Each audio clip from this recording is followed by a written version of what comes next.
सो hey everyone, आज अपन बात करने वाले हैं थोड़ा सा भाष्य कल्चर के बारे में। भाष्य कल्चर इंडियन फिलोसफी का काफ़ी एक इम्पोर्टेंट पार्ट। इंडियन फिलोसफी में अगर मैं इम्पोर्टेंट पार्ट्स को कुछ डिब्बों में बांटूं तो वहाँ पर अपने पास दो डिब्बे सबसे इम्पोर्टेंट आएंगे। पहला है अपना वाद कल्चर। वाद कल्चर है बेसिकली डिबेट कल्चर।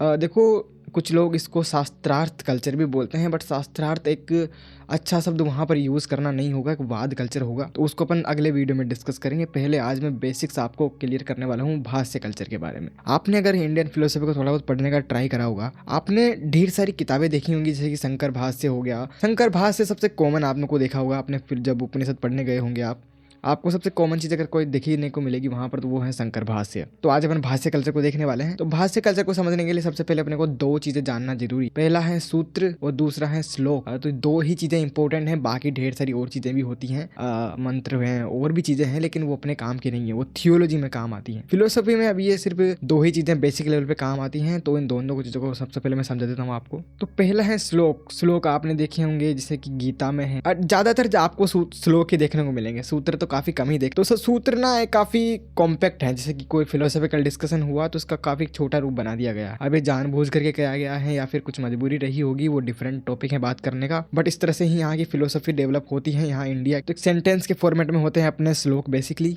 श्लोक काफी यूज्ड टर्म है इंडियन फिलोसफी के अंदर। आपको थोड़ी बहुत संस्कृत आती है और अगर आपको संस्कृत पढ़ना आता है तो आप बेसिकली उसको पढ़ करके आप थोड़ा बहुत अंदाजा लगा लोगे कि यहाँ पर क्या कहने की ट्राई हो रही है। बट सूत्रों के साथ ऐसा नहीं है। सूत्रों का बेसिक सा मतलब ही होता है धागे में बांधना, एक फॉर्मूले की तरह। सूत्र कभी कभार ज्यादातर टाइम पे छोटे होते हैं, लेकिन ये काफी श्लोक के जितने बड़े भी हो सकते हैं और इनकी मीनिंग काफी एम्बिग्यूट होती है। इसके लिए आपको भाष्य से ही पढ़ना पड़ेगा, आप डायरेक्ट पढ़ नहीं सकते हो उसको, और इसलिए आपको डायरेक्ट सूत्रों पे कारिका काफी कम ही मिलेगी। हाँ, अच्छी खासी कारिका अवेलेबल है, बट सूत्रों पर आपको ज्यादातर भाष्य से ही मिलेंगे और सूत्रों को समझने के लिए ज्यादातर भाष्य से ही उपयुक्त होते हैं। अब बात करते हैं अपन कारिका के बारे में। अपन ने सूत्र और श्लोक को अच्छे से डिस्कस कर लिया है बेसिक लेवल पे। थोड़े एडवांस लेवल पे जाएंगे तो और इनका नेचर आएगा, इनके लिंग्विस्टिक्स आएंगे और काफी जगहों पर ओवरलैप भी करते हैं। तो अब बात करते हैं कारिका के बारे में। कारिका को तुम एक शॉर्ट इंटरप्रिटेशन या फिर शॉर्ट कमेंट्री की तरह देख सकते हो। Short commentary I mean is in the nature की इसको भी एक वर्स के फॉर्मेट में ही लिखा जाता है, लेकिन ये थोड़े से प्रोज के फॉर्मेट में हो जाता है बेसिकली। सबसे फेमस अगर कोई कारिका है तो वो है गौड़ापाद की मांडू उपनिषद पे कारिका, जहां पर उन्होंने आजादीवाद को स्टेब्लिश किया था, आजादीवाद की डॉक्ट्रिन को। कारिका में और भी छोटी मोटी चीजें होती हैं, इसमें वृत्ति भी अटैच होती है। तो थोड़ा सा मैं वृत्ति के बारे में भी बताता हूँ। वृत्ति क्या है? वृत्ति बेसिकली ग्रामर वाले पार्ट को ज्यादा इंडल्ज करती है किसी टेक्स्ट के बारे में। ये ज्यादातर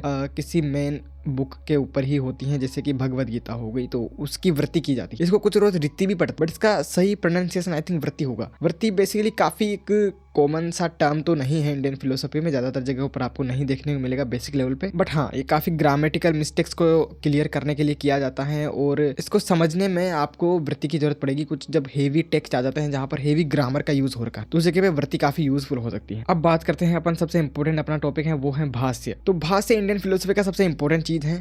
भाष्य करने के लिए आपको आपके पुराने जो किसी ने भाष्य कर रखा है उसमें आपको कुछ कमियां निकालनी पड़ती हैं और अपना एक नई डॉक्ट्रिन स्टेब्लिश करनी पड़ती है, या फिर नया कुछ देना पड़ता है, तभी जाकर के वो भाष्य में काउंट होगा। आप बिना कुछ नया करे कुछ भाष्य नहीं राइट कर सकते वहां पर। तो ये पूरा एक्सपेक्ट किया जाता है। लोगों को लगता है कि अगर कोई इंसान किसी ने भाष्य कर दिया किसी चीज़ का, जैसे कि किसी ने गीता का भाष्य कर दिया, जैसे कि शंकराचार्य, तो उसके बाद में आकर के कोई गीता का भाष्य नहीं कर सकता। ऐसा नहीं है, यहाँ पर भाष्य अलाउड होता है। इवन तो ये तो उनके शिष्यों के द्वारा एक्सपेक्ट किया जाता है कि हमारे गुरुजी कुछ ऐसा करे। तो भाष्य पहली बात तो क्लियर कट डेफिनेशन देता है, एक पूरी की पूरी फिलोसफी को बढ़ने का रास्ता देता है, एक नई डॉक्ट्रिन को बढ़ने का रास्ता देता है पुराने टेक्स्ट के अंदर से ही। ये काफी एक यूनिक फिनोमेना है। जब मैं इसको एक डिटेल में समझाऊंगा आपको आगे जाकर के इंडियन फिलोसफी को, तो वहां पर आपको देखने को मिलेगा कि कितनी खूबसूरती से किया गया है। और इसमें एक एपिस्टेमोलॉजी को एक्सपेंड किया जाता है, नए लॉजिक्स को इंट्रोड्यूस करा जाता है भाष्य के अंदर। पुराने जो प्रोपोजिशन थे और पुरानी जो पोजीशंस थी पुराने गुरुओं के द्वारा, उनको रिफ्यूट किया जाता है, और जो राइवल फिलोसोफर्स हैं उनको भी रिफ्यूट किया जाता है। कभी कभार रोस्ट भी कर दिया जाता है, जैसे कि ब्रह्मसूत्र भाष्य में इन्होंने बुद्धिस्टों का काफी रिफ्यूट करने का ट्राई करा है, तो उसको भी जाकर के अपन पढ़ेंगे। और सबसे इंपॉर्टेंट चीज, इसमें काफी ज्यादा डॉक्ट्रिन स्टेब्लिश करनी है, हो जाती है, बेसिक सी बात है काफी। जैसे कि शंकराचार्य ने माया की डॉक्ट्रिन स्टेब्लिश नहीं करी, उन्होंने थोड़ा सा रिफाइन करा है। तो ज्यादातर यहाँ पर डॉक्ट्रिन का रिफाइनमेंट होता है या फिर कोई नई डॉक्ट्रिन बनाई जाती है। डॉक्ट्रिन बेसिकली सिंपल से सिंपल भाषा में मैं ओवर सिंप्लीफाई करूँ आपको, तो एक belief of bundle of beliefs है। ये मान लो आपकी बंडल ऑफ बिलीफ्स है, जैसे कि पुनर्जन्म हो गया, पुनर्जन्म डॉक्ट्रिन है, डॉक्ट्रिन ऑफ रीबर्थ। उसके बारे में जितने भी बिलीफ, जितने भी एविडेंस, काफ़ी सारी चीज़ें, जितनी भी फिलोसफिकल लॉजिक जितना भी दिया जाएगा वो सब डॉक्ट्रिन के अंदर ही काउंट होगा।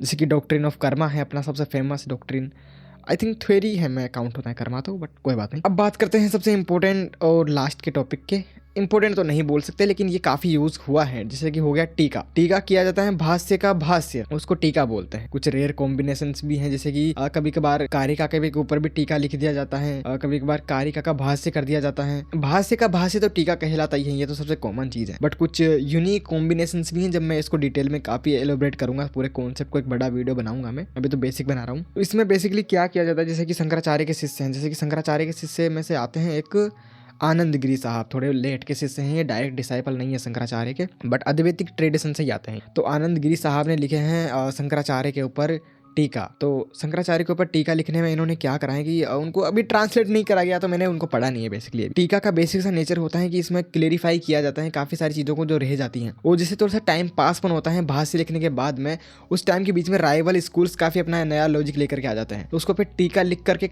रिफ्यूट करा जाता है इनके शिष्यों के द्वारा, गुरुओं के शिष्यों के द्वारा। और सबसे कॉमन फिनोमिना आपको देखने को मिलेगा यहाँ पर इंटरप्रिटेशन का। भाष्य भी एक प्रकार का इंटरप्रिटेशन ही है, बट उसको कॉमेंट्री बोल देते हैं। आपको यहाँ पर इंडियन फिलोसफी में काफी एक कॉन्ट्राडिक्टरी नेचर वाले भी सेम रूफ के नीचे दिख जाएंगे, जैसे कि शंकराचार्य हो गए, रामानुजाचार्य हो गए और माधवाचार्य हो गए। इनके आपको गीता भाष्य पढ़ोगे तो इनमें जमीन आसमान का फर्क है, इतना भी नहीं है, लेकिन इनकी जो डायरेक्शन देना चाहते हैं गीता को, वो अपना अपना अलग अलग है।